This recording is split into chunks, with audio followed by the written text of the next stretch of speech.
میرے بھائیوں اور دوستو، اللہ تعالیٰ نے انسانوں کے درمیان جتنے رشتے قائم فرمائے ہیں مختلف نسبتوں کے ساتھ، والد والدہ، بیٹا بیٹی، بھائی بہن، خامند بیوی، چاچے تائے، ان میں جو سب سے اہم رشتہ ہے، بنیادی رشتہ ہے اور سب سے بڑا رشتہ ہے وہ خامند اور بیوی ہے۔ والدین کے لیے قرآن میں چند آیات ہیں، اولاد کے لیے چند آیات ہیں، بہن بھائیوں کے لیے اس سے بھی کم ہیں، بہن بھائیوں کے لیے اس سے بھی کم ہیں، وراثت کے 2 رکوع ہیں۔ لیکن خامند اور بیوی کیسے زندگی گزاریں اس کے لیے سینکڑوں آیات کہ یہ بنیادی رشتہ ہے، اس سے نسل بنتی ہے، پھلتی پھولتی چلتی ہے۔ اگر اس میں دراڑ پڑے گی تو پورے معاشرے میں اس کا خوفناک اثر آئے گا۔ اگر یہ مضبوط ہوگا تو پورے معاشرے میں اس کا خوبصورت اثر آئے گا۔ اس لیے اللہ تعالیٰ نے اس رشتے کو چلانے کے لیے کیا کرنا ہے، باقی رکھنے کے لیے کیا کرنا ہے، کوئی اونچ نیچ ہو جائے تو دور کرنے کے لیے کیا کرنا ہے، اونچ نیچ دور نہ ہو رہی ہو پھر کیا کرنا ہے، اس کے لیے قرآن بھرا پڑا ہے۔ سورۃ بقرہ بھری پڑی ہے، سورۃ آل عمران بھری ہوئی ہے، سورۃ نساء بھری پڑی ہے۔ باقی ایک اگر سارا خلاصہ بتاؤں تو ہر رشتے کو جو چیز چلاتی ہے جس سے وہ رشتہ مضبوط بھی ہو اور باقی بھی رہے، وہ جان بین کے اخلاق ہیں اور جان بین کا حسن سلوک ہے۔ صرف ایک چیز ہے، وہ اگر جیسے مالدار کی بیٹی ہو یا کسی غریب کی بیٹی ہو، کسی بڑے گھر کا بیٹا ہو یا غریب گھر کا بیٹا ہو، جھونپڑے میں زندگی گزر رہی ہو یا کسی محل میں، زندگی ایک ہی چیز سے خوبصورت بنتی ہے اور وہ حسن سلوک ہے، وہ حسن سلوک ہے، وہ حسن سلوک ہے، وہ اچھے اخلاق ہیں، وہ ایک دوسرے کو برداشت کرنا ہے۔ برابری پر کوئی رشتہ باقی نہیں رہتا۔ عزیز کہتا میں یہ کیوں نہ کرا، اس پہ رشتہ باقی نہیں رہے گا، نہ دوستی باقی رہے گی، نہ رشتے باقی رہیں گے، نہ تعلق باقی رہیں گے۔ اگر جیسے اللہ سے دوستی لگانی ہو تو سر جھکانا پڑتا ہے، ایسے ہی اللہ کے بندوں سے تعلق بنانا ہو تو وہاں بھی اپنے آپ کو نیچا کرنا پڑتا ہے، تب جا کے اور اس کے اندر بلندیاں چھپی ہیں۔ آپ چڑھائی چڑھتے ہیں تو اکڑ کے نہیں چڑھتے، جھک کے چڑھتے ہیں تو آپ بلندیوں کو طے کر لیتے ہیں۔ اور اگر آپ کہو کہ نہیں میں تو اکڑ کے چڑھنا ہے تو انشاءاللہ پیچھے ہی ڈبو گے، اگاں تو نہیں چڑھتے۔ تو ان رشتوں کو جن کو قرآن نے بیان کیا ہے، اس میں اللہ نے صرف ایک رشتے کے بارے میں فرمایا کہ یہ تیرے رب کی نشانی ہے۔ سبحان، یہ کائنات اللہ کی نشانی ہے۔ ان فی خلق السماوات والارض، اللہ کہتا زمین آسمان، واختلاف اللیل والنہار، دن اور رات، والفلک التی تجری فی البحر بما ينفع الناس، سمندر میں کشتیاں، وما انزل اللہ من السماء من ماء، آسمان کا پانی، فاحیا بہ الارض بعد موتها، زمین کا سرسبز ہونا، وبث فیہا من کل دابہ، اس میں زندگی کا پروان چڑھنا، وتصریف الریاح، موسموں کا ہیر پھیر عدل بدل، والسحاب المسخر بین السماء والارض، زمین آسمان کے درمیان بادل، لآیات لقوم یعقلون، یہ تیرے رب کی بڑی بڑی نشانیاں ہیں۔ یہ ہے قرآن کا طرز کہ وہ کائناتی چیزوں کو بطور نشانی کے نا اپنی ذات کے لیے پیش کرتا ہے۔ رشتوں میں صرف ایک رشتے کو اللہ نے بطور نشانی پیش کیا ہے کہ تیرے رب کی نشانیوں میں سے ایک بہت بڑی نشانی ہے کہ تمہیں خامند اور بیوی کا رشتہ عطا فرمایا، اور اس کو قرآن نے یوں بیان کیا، من آیاتہ ان خلق لکم من انفسکم ازواجا لتسکنوا الیہا وجعل بینکم مودۃ ورحمہ ان فی ذلک لآیات لقوم یتفکرون۔ تیرے رب کی نشانیوں میں سے زمین آسمان، سورج چاند ستارے سیارے، بارش بجلی گرج چمک، پہاڑ دریا سمندر، یہ سب اللہ کی نشانیاں۔ لیکن اللہ نے کہیں کہا ہو تیرے ماں باپ تیرے رب کی نشانی ہے، تیری اولاد تیرے رب کی نشانی ہے، تیرے بہن بھائی تیرے رب کی نشانی ہیں، کہیں نہیں کہا۔ صرف ایک رشتے کو اللہ نے کہا تیرے رب کی نشانیوں میں سے ایک بہت بڑی نشانی ہے کہ اس نے تمہیں خامند اور بیوی کے رشتے میں جوڑا، اور اس میں سکون رکھا، اور اس میں محبت کو رکھا، اور اس میں ہمدردی کو رکھا۔ اور یہ تینوں چیزیں جنم لیتی ہیں اچھے سلوک سے۔ لڑکی کی زبان تیز ہو، لڑکے کی زبان میں زہر بھرا ہوا ہو تو محبتیں بھی گئیں، سکون بھی گیا۔ سسرالی معاشرہ ہمارا ہاتھ جوڑ کے معافی مانگتا ہوں سنگ دل ہے، رحم دل نہیں ہے۔ وہ پنجاب ہو، سندھ ہو، بلوچستان ہو، کے پی کے ہو، اور میں تو اللہ نے دنیا پھرائی، کتنی دفعہ پھرائی۔ سسرالی معاشرے کو پتہ نہیں ہے کہ آنے والی بیٹی کو کیسے لے کے چلنا ہے۔ تو وہ ایک حدیث یاد آئی، میرے نبی نے کہا یہ جو میرے مدینے والے صحابہ ہیں یہ بڑے اچھے لوگ ہیں۔ اور کس چیز پہ تعریف کی؟ وہ تہجد بڑی پڑھ دین، روزے بڑے رکھ دین، جہاد بڑا کر دین، تبلیغ بڑی کر دین، نہیں۔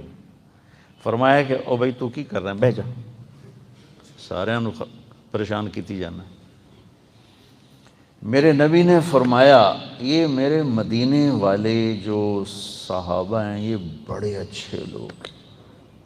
اچھائی کی وجہ جو ذہن میں آتی ہے، جہاد بڑا کر دیں، تبلیغ بڑی کر دیں، ذکر بڑا کر دیں، نمازاں بڑیاں پڑھیں۔ فرمایا یہ اتنے اچھے لوگ ہیں، ان کے گھر میں جب کسی کی بیٹی دلہن بن کے آتی ہے تو اسے یہ محسوس ہی نہیں ہوتا ماں باپ کے گھر میں ہوں یا سسرال کے گھر میں۔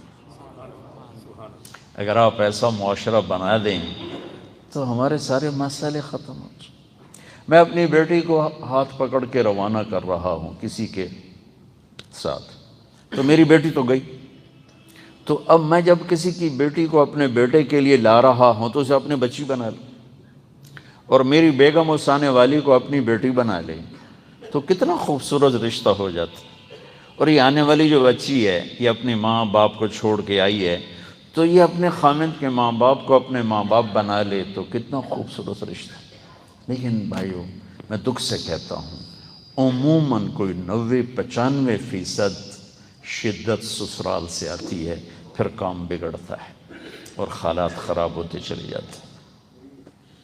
شریعت کا موضوع ہے، یہ مالدار لوگ ہیں، اگر بچی کہے مجھے الگ رہنا ہے تو اس کے ذمے اس کو الگ گھر لے کر دے اور اس کو الگ رکھے۔ دو زندگیوں میں ناچاکی ہوگی تو جلدی سنبھل جائے گی۔ دو کے ساتھ 10 اور جڑ گئیں، ہن چاچا نہیں مندہ پیا، ہن سس نہیں مندی پئی، ہن سہرا نہیں مندہ پیا، ہن وڈی بہن نہیں مندی پئی، تو زندگی برباد ہو جائے گی۔ اس لیے میرے رب نے آنے والی لڑکی کا حق رکھا ہے کہ وہ اپنے خامند کو کہہ سکتی ہے میں نے الگ رہنا ہے۔ یہ کوئی ناچاکی نہیں، یہ کوئی ماں پیو تو پھوڑ دیتا نہیں، یہ اللہ نے حق بنایا ہے۔ چڑا چڑی بھی جوان ہوندے تو وکھرا ہی آل نہ بنے دیں کہ ماں پیو دے وچ وڑ جاندے۔ جانوروں سے آپ سیکھو، پرندوں سے سیکھو، میرے نبی کی سیرت سے سیکھو۔ میں ممبر پہ بیٹھا ہوں تو میں نے ذمہ داری سے بات کرنی۔ اگر اتنا اس کا حق، اس کے پاس وسائل نہیں ہیں اور وہ کہتی ہے کہ میں نے الگ ہی رہنا ہے تو کرائے پر لے کر دیں۔ اگر کرائے پر لے کر دینے کے بھی اس کے پاس اسباب نہیں ہیں تو پھر اپنے گھر میں ایک کمرہ، ایک الگ کچن، ایک الگ ٹوائلٹ، واش روم اس لڑکی کا حق کے واجب ہے۔ ایک ایسا کمرہ جس میں اس میاں بیوی کے سوا کسی اور کا دخل نہ ہو، ایک ایسا کچن جس میں اس بچی کے سوا کسی اور کا دخل نہ ہو، ایک ایسا واش روم جس میں اس بچی کے سوا اور کسی کا دخل نہ ہو، یہ حق کے واجب ہے۔ اگر وہ یہ بھی نہیں کر سکتا تو وہ تسبیح ناپتے مسیحتے ہوئے تھے، روزے رکھے تھے، اللہ اللہ کرے، کسی سے دینوں لے آ کے برباد نہ کرے۔ یہ آپ لوگوں میں سے بہت سے مینوفیکچرنگ کا کام کرتے ہوں گے، ڈائی کتنی قیمتی چیز ہے مینوفیکچرنگ میں، ذرا بال برابر بھی فرق آ جائے تو ساری پروڈکشن ریجیکٹ ہونے کا خطرہ ہوتا ہے۔ لہذا جتنا پہرا مینوفیکچررز جو ہے وہ ڈائی پر دیتے ہیں، اتنا مشینوں پر نہیں دیتے کہ فرق نہیں آنا چاہیے۔ اور کائنات کی سب سے بڑی ڈائی عورت ہے، جس میں کائنات کی سب سے بڑی مینوفیکچرنگ ہو رہی ہے کہ عظیم ترین پروجیکٹ اس میں نکل کے باہر آ رہا ہے۔ وہ سارا دن تانے سنیں، سارا دن لان تان سنیں، اور پھر خامند کی گھرکی الگ سنیں، تو آپ نے تو اپنی ڈائی کو توڑ پھوڑ کے رکھ دے، وچھون کیشہ نکلنی۔ پیدائشی بچے ڈپریشن کا شکار پیدا ہو رہے ہیں کہ ماں اتنی ڈپریشن میں چلی جاتی ہے، تانے سن سن سن سن کہ وہ آگے بچے کو شفٹ ہوتے ہیں، بچے ڈپریشن کا شکار پیدا ہو رہے ہیں۔ اچھے اخلاق سے گھروں کو آباد کرو۔ میں 2 لفظ قرآن کے سناتا ہوں جس میں پوری زندگی گزارنے کا طریقہ موجود۔ دیکھو میرے نبی نے 11 شادیاں کی، اللہ کی قسم کوئی عورت کے شوق کی شادیاں نہیں تھی۔ مالی فی النساء من رغبہ، میرے نبی نے کہا مجھے عورتوں کی کوئی خواہش نہیں۔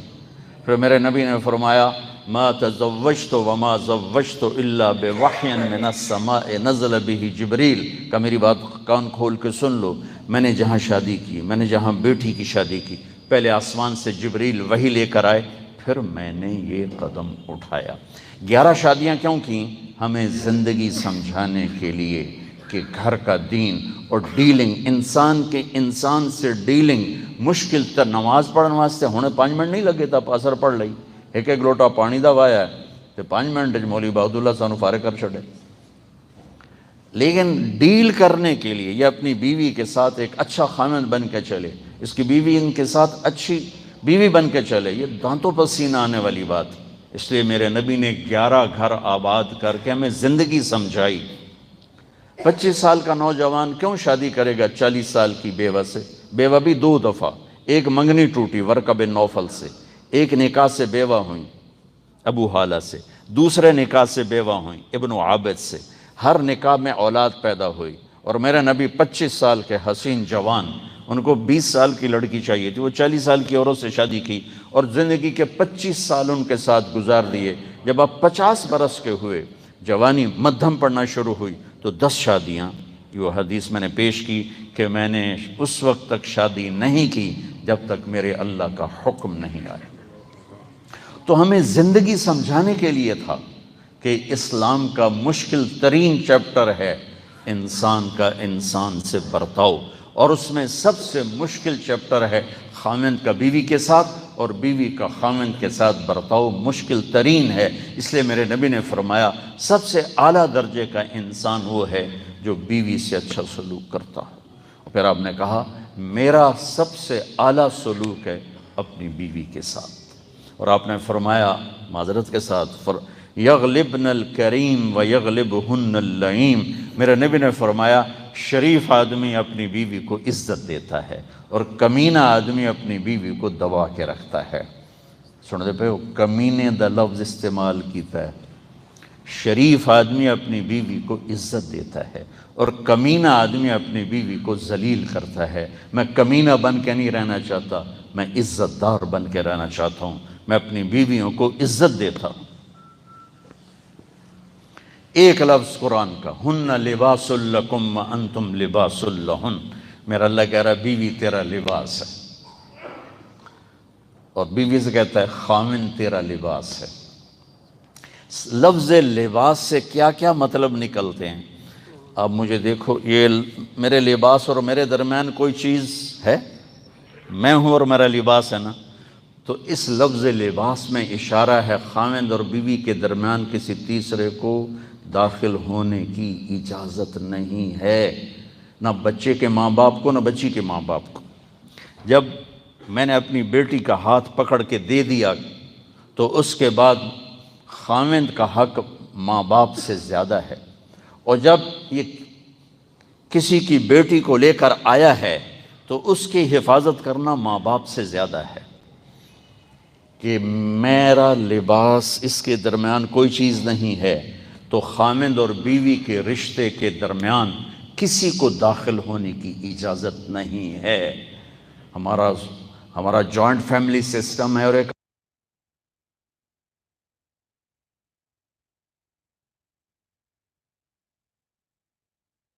زہر بھی ہے، اس کے ساتھ 2 دھاری تلوار ہیں، اور کاٹ کاٹ کاٹ کاٹ کے دلوں کے ٹکڑے ٹکڑے کر کے پھینک دیتی ہیں۔ تو میرا رب کہتا ہے تیری بیوی تیرا لباس ہے، میری بیوی سے کہتا ہے تیرا خامن تیرا لباس ہے۔ کیا ہوا کہ یہ میرے سب سے زیادہ قریب ہونی چاہیے میری بیوی، اور بیوی کے لیے کیا ہے کہ خامن سب سے زیادہ قریب ہونا چاہیے۔ خامن کے بعد ماں کہے یوں اے نہیں کیتا تے او نہیں کیتا۔ کتنی ماؤں نے بیٹیوں کے گھر اجاڑ دیے، پیچھے سے کوشن دے دے کے اور پیچھے سے آرڈر دے دے کے، اور کتنی ساسوں نے اپنے بیٹوں کے گھر اجاڑ دیے اس کو اپنے تابع کرنے کے لیے۔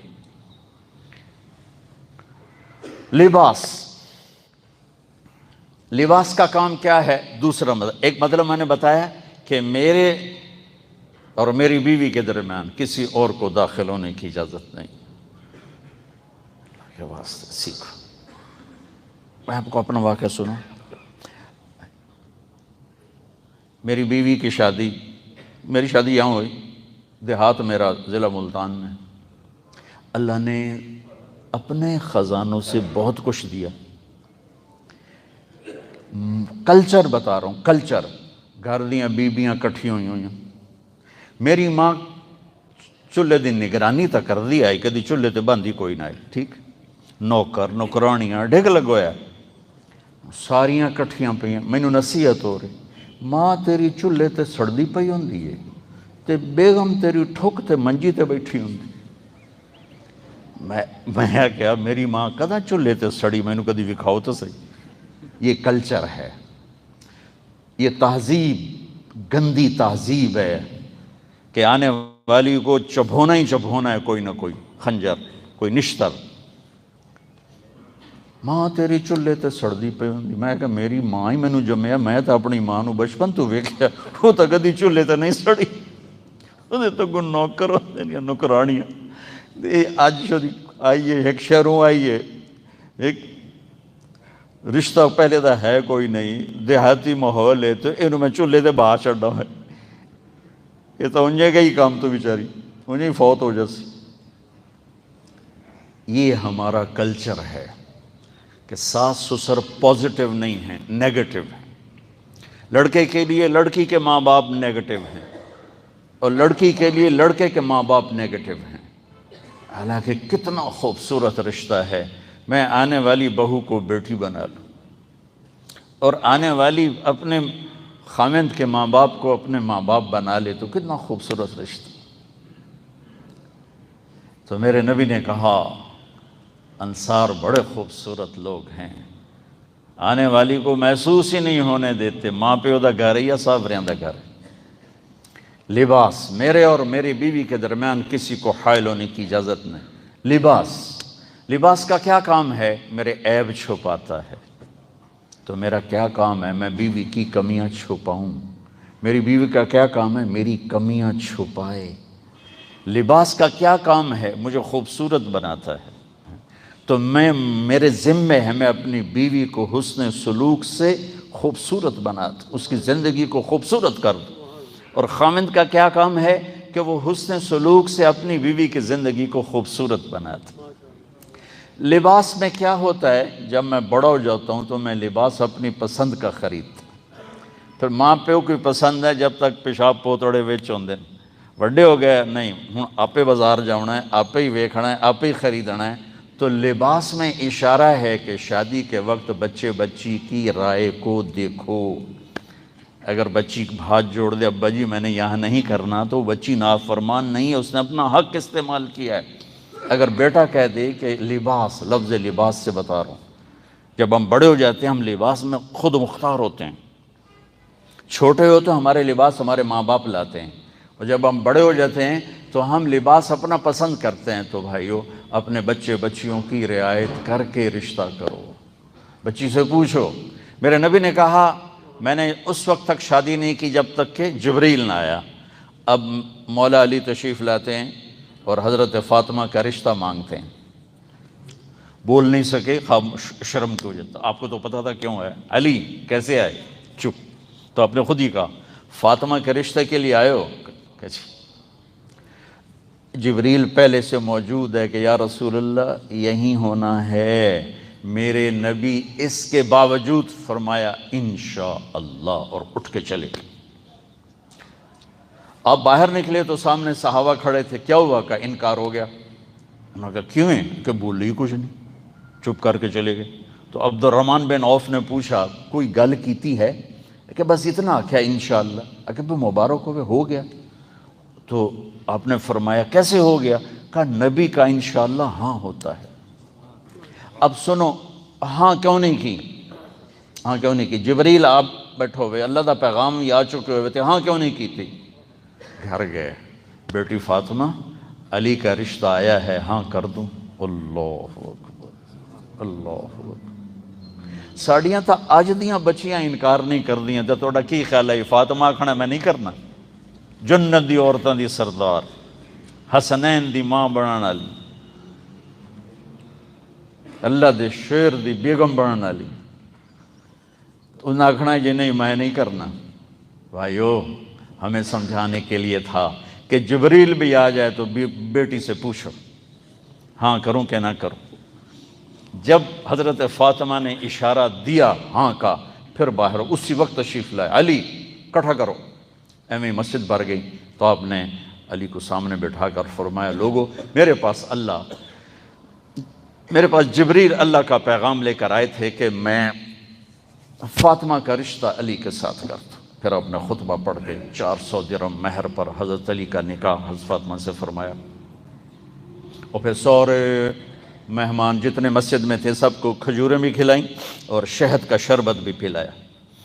اور پھر جب رخصتی ہوئی 1 مہینے 1 سال 6 ماہ 3 روایت، تو آپ نے حضرت علی باقاعدہ سواری لے کر آئے، اونٹنی لے کر آئے، سلمان فارسی ساتھ آئے، عقیل ساتھ آئے، آپ علی کو اندر لے گئے اور فاطمہ کا ہاتھ پکڑ کر علی کے ہاتھ میں دے کر فرمایا علی تجھے نبی کی بیٹی مبارک ہو۔ سبحان اللہ۔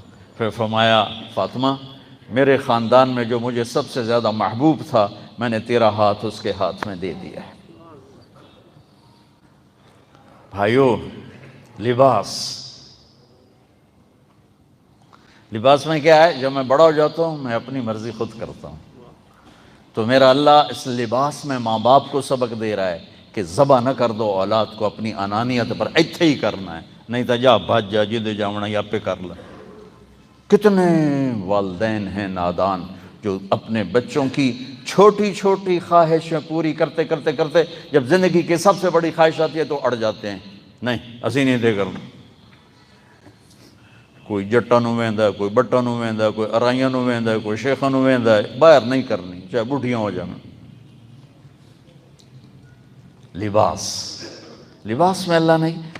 آخری بات، لباس پہ چلتا رہو تو پتہ نہیں اور کتنی چیزیں نکل آئیں، لیکن نکاح بھی پڑھانا۔ لباس مجھے کتنا ہی غصہ چڑھ جائے، کبھی میں نے اپنا کرتا خود پھاڑا ہے، کتنا ہی غصہ چڑھ جائے اپنوں تے چاہ ویٹی، اگلے کا گریبان پھاڑوں تو پھاڑوں، اپنا کبھی پھاڑا ہے؟ جی وہ بولو تو صحیح۔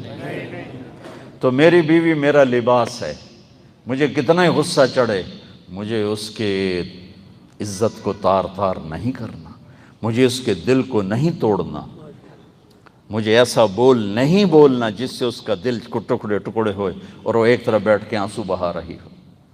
عورت تو کمزور ہوتی بیچاری، ساری دنیا میں عورت کمزور اور پستی ہے۔ کہیں کہیں اس کا الٹ ہوتا ہے کہ عورت زوردار بد اخلاق آ جاتی پورا گھر بگاڑ دیتی ہے، لیکن 99% یہ بگاڑ لڑکے والوں کی طرف سے۔ اور میرا رب کہہ رہا ہے لباس۔ اب ایسی بیوی کو حکم ہے کہ تجھے کتنا ہی غصہ چڑھے، خاوند تیرا لباس ہے، ایسا رویہ نہ کرنا کہ خاوند کا دل ٹوٹ جائے یا خاوند اپنی بے عزتی محسوس کرے یا خاوند اپنے لیے عار محسوس کرے۔ کیا خوبصورت پیغام ہے لفظ لباس۔ پھر لباس کا ایک مطلب اور ابھی آیا وہ لباس کے بغیر کوئی ایک سیکنڈ گزارا جا سکتا؟ جی، لباس کے بغیر ایک منٹ نہیں، ایک سیکنڈ گزارا جا سکتا؟ روٹی تو بغیر روٹی کھا دیں آپ پتہ نہیں کسی 2 بجے کھا دی، کسی 1 بجے کھا دی، ہن تک ویلے ہی بیٹھے ہیں نا، راتی کسی نو بھوک لگڑی ہے 9 بجے، کسی نو 11 بجے، لیکن لباس کے بغیر ایک سیکنڈ نہیں گزار سکتے۔ ایسے ہمارے ماحول میں جو بچیاں بیوہ ہو جاتی ہیں، جو مطلقہ ہو جاتی ہیں، ان کو کوئی پوچھتا نہیں، وہ ایسے جیسے لباس کے بغیر ان کی شادی ہو۔ میرے نبی نے بیوہ سے شادی کی، ایک کنواری کے علاوہ باقی سب یا مطلقہ یا بیوہ، یا مطلقہ یا بیوہ۔ اور میرے نبی نے فرمایا تمہیں سب سے عالی شان صدقہ بتاؤں؟ آپ لوگ ماشاءاللہ صدقے خیرات کرتے رہتے ہو۔ میرے نبی نے فرمایا تمہیں سب سے عالی شان صدقہ بتاؤں؟ کہا جی کیا؟ کہا جس کی بیٹی کو طلاق ہو گئی اور گھر آ گئی، اس پہ خرچ کرنا سب سے عالی شان صدقہ۔ تو اس لفظ لباس میں پیغام ہے کہ ان بچیوں کو تلاش کر کے ان کی شادیاں کرو۔ ایسے کوئی مرد وہ رنڈوا ہو جاتا ہے تو وہ لباس کے بغیر اس کی زندگی ادھوری ہے۔ حضرت ابو ہریرہ نے فرمایا اگر میری بیوی مر جائے اور میرے مرنے میں 1 ہفتہ باقی ہو تو میں ہفتہ شادی کر کے گزاروں گا، اکیلا نہیں گزاروں گا۔ لباس، یہ سارے میں نے مطلب آپ کو لباس سے بتائے ہیں۔ اور ایک لفظ اور بتاتا ہوں، نساؤکم حرث لکم، تمہاری بیوی تمہاری کھیتی ہے۔ میرا ذمہ دار گھر سے تعلق ہے، ہم کھیتی کے تابع ہو کے چلتے ہیں، کھیتی کو اپنے تابع نہیں بناتے۔ وہ پانی مانگتی ہے، ایسے یہ نہیں آدھا نہیں حالی میں نے ویل کوئی نہیں میں پرسوں تینوں پانی دے سا، پچھے مڑ بھوئی ہاتھ آوے گا دانا تو ہاتھ نہیں آونا۔ ذمہ دار اپنے آپ کو کھیتی کے تابع کر کے چلتا ہے تو پھل لیتا ہے۔ تابع ہونے کا مطلب کوئی ذلت نہیں ہے، حکمت ہے۔ وہ پانی مانگے حاضر، وہ کھاد مانگے حاضر، وہ سپرے مانگے حاضر۔ بوٹیاں زیادہ ہو گئیں تو ان کو ایسے نکالنا ہے کہ بوٹے پہ اثر نہ آئے۔ ایسے اوزار بنے ہوئے ہیں کہ وہ آرام سے اندر سے گندی بوٹیاں نکال لیتے ہیں اور پودے کو کچھ نہیں کہتے۔ ایسے سپرے آ چکے ہیں جو بوٹیوں کو جلا دیتے ہیں اور فصل کو نہیں کہتے۔ ذمہ دار جب تک اپنی فصل کے تابع نہیں ہوتا وہ پھل نہیں لے سکتا۔ چلو تھوڑی مثال دے، جب تک تم اپنے آفس کے تجارت کے تابع نہیں ہوتے ہو تجارت سے کچھ پاؤ گے؟ آج میرا موڈ نہیں دفتر جاون دا، کل جاسا، کوئی کرتا ہے پاگل تاجر ایسا؟ آپ اپنے آپ کو تجارت کے تابع کرتے ہو تو واپسی لیتے ہو۔ کیا خوبصورت اللہ تعالیٰ کہہ رہا ہے، چونکہ بیگم سے نسل پیدا فصل آتی ہے نا، تو اللہ نے کہا کھیتی سے فصل آتی ہے، تو فصل کو کوئی جوتے مارتا ہے، کوئی ڈنڈے چاہتے کھلو جاندہ ہے تو پھل نہیں لیا۔ کیا خوبصورت کہ یہ جو گندی جڑی بوٹیاں ہیں یہ وہ رشتے ہیں جو اس رشتے کو خراب کرتے ہیں۔ اس میں اگر انسان بن کے داخل ہو تو مطلوب ہے۔ کون سا گھر ہے جس میں جھگڑا نہیں ہوتا؟ کون سا گھر؟ حضرت ابن عباس کی روایت ہے کہ جنت میں نور کی چمک اٹھے گی تو سارے منہ چاہتے ویکھن گے یہ نور کتھوں ہے، جنت ساری نورانی، یہ نور کتھوں آ گیا؟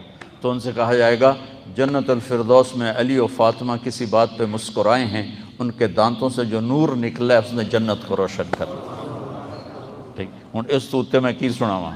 اور سنو، میرے نبی گھر آئے بیٹی کے تو دیکھا وہ بیٹھی بڑی غمگین۔ آپ نے فرمایا بیٹی کی ہوا ہے؟ کہا میرا تو علی دا جھگڑا ہو گیا۔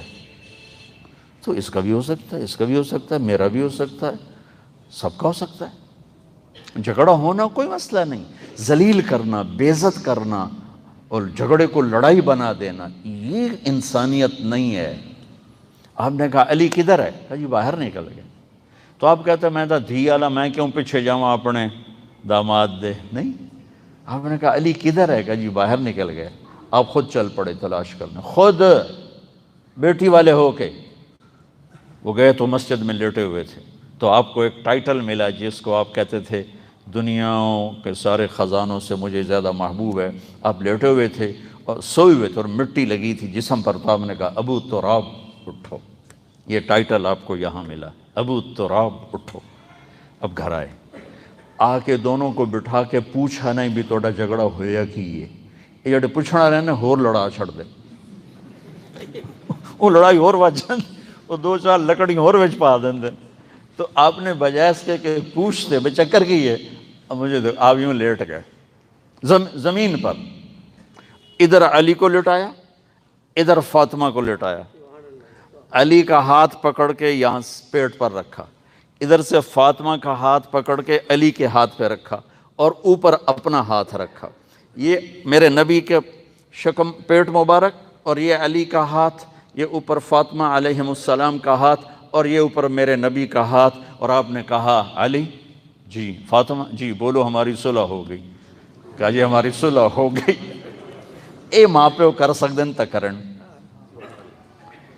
وہ ماں پتر دے کنی لگی بیٹھی ہوندی، میں تا چاہ ہی نہیں پوچھتی، میں تا سلام ہی نہیں کر دی، وہ بے وقوف جا اٹھی کے بیوی نو شروع ہو جاندی۔ حرث لکم، لکم کہہ رہا ہے کہ میری بیوی صرف میرے لیے ہے، میری ماں کے لیے نہیں۔ لکم، لکم، میرے ماں باپ کے لیے نہیں، میرے بہن بھائیوں کے لیے نہیں، میری چاچی تائی کے لیے نہیں، میرے لیے ہے، میرے لیے ہے۔ سب سے بڑے پروجیکٹ کی، سب سے بڑی پروڈکشن کی ڈائی ہے کہ اس سے نسل انسانی نے پیدا ہونا ہے، اسی کو توڑ پھوڑ کے رکھ دو بدتمیزی کے ساتھ تو پیدا کیا ہوگا؟ دیکھتے نہیں ہماری نسل کیسی نا سمجھ پیدا ہو رہی، ماؤں کو سکھ نہیں، سکون نہیں، تو اولاد کیسے سمجھ والی پیدا ہو؟ تو میرے بھائیوں، ان دو لفظوں میں پوری زندگی موجود ہے۔ تبلیغ اس کو سیکھنے کا ایک عمل ہے، جب موقع دے یہ بچے وقت لگائیں، اپنی بیویوں کا وقت لگوائیں، آپ سب، اور نہیں تو صرف 3 دن لگاتے رہیں تو انشاءاللہ بہت فائدہ ہوگا۔ 24 گھنٹے کی زندگی میں ایک چھوٹی سی حدیث سن لو، پھر نکاح پڑھاتے ہیں۔ میرے نبی نے فرمایا 4 باتیں مجھ سے لے لو تے کنائیں تیل پا کے سو جاؤ۔ 4 باتیں مجھ سے لے لو، دنیا بھی تمہاری، آخرت بھی تمہاری، صرف 4، صرف 4۔ حفظ و امانت، صدق و حدیث، حسن و خلیقت، عفت فی طعمت۔ سبحان اللہ، فرمایا کبھی کسی کو دھوکہ نہ دینا۔ اب جانتے ہو نا 8 بازاروں میں کیسے دھوکے ہو رہے، دھوکہ اور تجارت ایک چیز ہو چکی، وعدہ خلافی، وعدوں سے پھرنا، ہیرا پھیری۔ میرے نبی نے فرمایا کسی کو دھوکہ نہ دینا، نمبر 1۔ نمبر 2، کبھی جھوٹ نہ بولنا، ہمیشہ سچ بولنا۔ 1 لاکھ اکٹھے کرو، جو ایک بھی سچا نکل آئے تو مجھے سزا دینا۔ سچ بولنا۔ تیسرا، اپنے اخلاق اچھے کرنا، بد اخلاق نہ ہونا، کسی کا دل نہ توڑنا، دل آزاری نہ کرنا۔ چوتھا، عفت فی طعمت، رزق حلال کمانا، حرام نہ کمانا۔ سعد بن معاذ میرے نبی کی محفل میں بیٹھے تھے تو ان کے ہاتھوں پہ نظر پڑی، مزدوراں والے ہاتھ ہیں، سخت لوہے ورگے، پتھر ورگے۔ تو آپ نے کہا سعد تیرے ہاتھ ایسے کیوں ہیں؟ کہ یا رسول اللہ سارا دن بچوں کے لیے مزدوری کرتا ہوں تو میرا حال یہ ہے، تو میں نے دیکھو۔ تو آپ نے ان کا ہاتھ پکڑ کے ایسے بوسہ لیا، پھر فرمایا بچوں کو حلال کھلاتے ہوئے جو ہاتھ ایسا ہو جائے گا اس پہ دوزخ کی آگ حرام ہو جائے گی۔ رزق حلال اتنی بڑی بندگی، اللہ تعالی ہمیں توفیق دے۔ لیاؤ بھائی پرچے پرچے۔ اعوذ باللہ من الشیطان الرجیم، بسم اللہ الرحمن الرحیم۔ یا ایھا الناس انا خلقناکم من ذکر